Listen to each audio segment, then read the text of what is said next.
Break બાદ ફરી એકવાર આપનું સ્વાગત છે। ગુજરાત બજેટની આપણે આજે ચર્ચા કરી રહ્યા છે। ચર્ચામાં આપણી સાથે જોડાયેલા છે આઈ કે જાડેજા, ભાજપના નેતા, અને બાબુભાઈ શાહ છે, પૂર્વ નાણામંત્રી।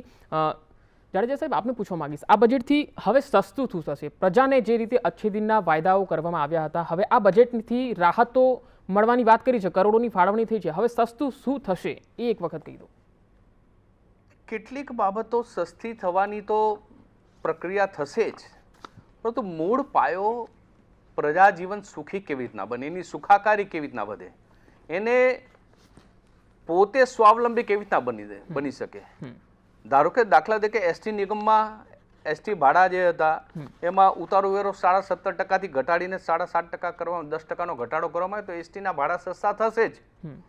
પરંતુ ધારો કે મહિલા સ્વાવલંબીના કાર્યક્રમો છે તો અનેક પ્રકારની એવી મહિલા સશક્તિકરણ માટેની વ્યવસ્થા ઊભી કરી જેના કારણે એમનું આર્થિક ઉપાર્જન વધે અને એના લાભ લોકોને થવાના છે।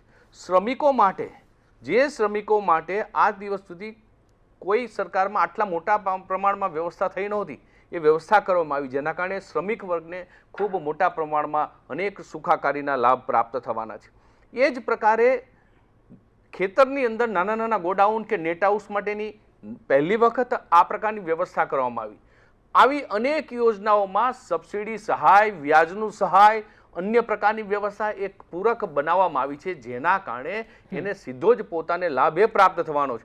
દૂધાળા ઢોર હશે તો એમને પણ લાભ પ્રાપ્ત થવાનો છે, કૃષિકાર હશે તો એને ખેતીનો પોતાનો પાક સંગ્રહ કરવાનો કે નાના નેટ હાઉસના કારણે એનો લાભ પ્રાપ્ત થવાનો છે। આવી અનેક યોજના એવી બનાવવામાં આવી છે કે જેના કારણે સીધો જ લાભ મહિલાઓને, કૃષિકારોને અને અન્ય નાના વર્ગના, મધ્યમ વર્ગના લોકોને થાય એ પ્રકારની વ્યવસ્થા ઊભી કરવામાં આવી છે।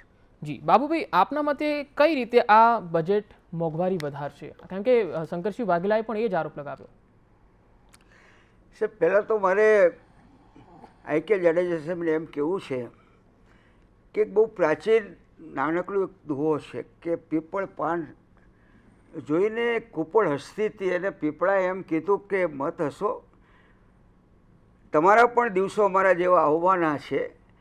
એટલે વિજયના ઉન્માદની અંદર માત્ર કોંગ્રેસની ટીકા કરવી કે કોઈની ટીકા કરવી એ યોગ્ય નહીં ગણાય।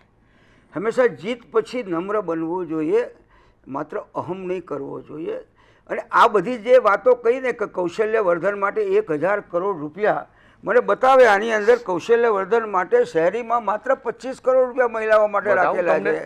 સાહેબ, એ પછી જે તમે નાના ઉદ્યોગોની વાત કરો, ગુજરાત નાણાકીય નિગમ, ગુજરાત નાણાકીય નિગમ બંધ થઈ ગયું, ગુજરાત ઇન્ડસ્ટ્રીયલ ઇન્વેસ્ટમેન્ટ કોર્પોરેશન બંધ થયું, સ્મોલ સ્કેલ ઇન્ડસ્ટ્રીઝ બંધ થઈ ગયું કે ગુજરાતના વિકાસની અંદર પાયાની અંદર આ વાતો હતી। સાહેબ આજે તમે દત્તોપંત ઠેંગણીના નામે 50,000 યુવાનોને કામ આપવા માટેની કોઈ જોગવાઈ તમે કરતા હો, એક સારી વાતને અમે પણ કહીશું। દાખલે કે ધારાસભ્યોની ગ્રાન્ટ તમે 50,000,000માંથી તમે 50 લાખમાંથી 1 કરોડની કરી, પરંતુ વિકેન્દ્રિત આયોજનમાં 7% રાખવામાં આવે તો 4800 કરોડ રૂપિયા, સાહેબ 4900 કરોડ રૂપિયા રાખવા જોઈએ। એના બદલે માત્ર તમે 1100 કરોડ રૂપિયા રાખો। જિલ્લા આયોજન મંડળોની કોઈ ગ્રાન્ટ વધતી ન હોય, આ દુકાન બંધ કરવી જોઈએ છે। એટલા માટે થઈને કોઈ રાહત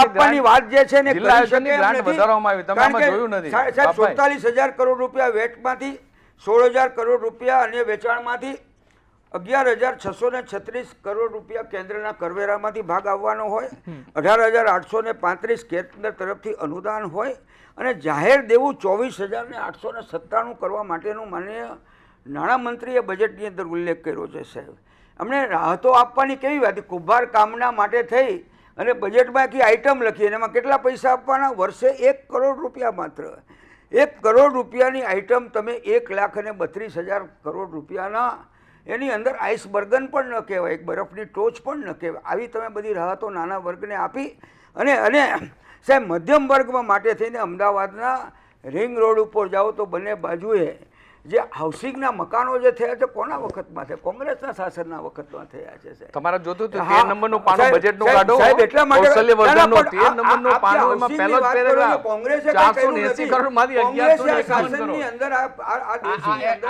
એમને વંચાવી દો નાખેલો છે। જી આજે તમારે બાબુભાઈ ગુજરાત બાબુભાઈ આપ જે કોર્પોરેશન હોય જી કે આ બધું એ ગુજરાતના એ મંત્રી જ્યારે મનુભાઈ પટેલ મનુભાઈ બા- શાહ બાબુભાઈ, આપ- સૌરાષ્ટ્રના આપ જે કહી યુવાન રહ્યા છો મંત્રી કૌશલ્ય જ્યારે વર્ધન- ત્યાં જી, કોમર્સ કૌશલ્ય વર્ધન મિનિસ્ટ્રીમાં કેન્દ્રની જ્યારે આપ જે વાત કરી રહ્યા છો, ત્યારે એમણે ભાઈ વાપીની ભૂતકાળની જે વાતો સર્જન વાગોડે કોઈ કર્યું. અર્થ નથી. એ બધા આજે- જવાબ આજે- તમને આજે લોકોએ તમે- આપી આજે દીધા. તમે નવા ઔદ્યોગિક તમને વસાહતો લોકોએ કેટલી જવાબ ઊભી આપી કરી. દીધા બધાએ હવે. સાહેબ પાણીના માટેની આજે પોરબંદર ભાવનગર જુનાગઢ એની અંદર જે 2800 ગામોની સુવિધાઓ હજી આજે આપવાની વાત ઠીક કરો છે તો છો. સુવિધા ઉપર આપણે આગળ 1957 વધીશું, પરંતુ હાલ એક બ્રેકનો સમય સાહેબ, થઈ ગયો છે. પ્રજાની જી. સુખાકારીની બાબુભાઈ, વાત કરીએ એક બ્રેક તો માટે રોકાઈશું. એક બ્રેક 1997 બાદ પાછા ફરીશું ત્યારે આ ચર્ચાને આપણે આગળ વધારીશું. માસ્ટર પ્લાન નર્મદાના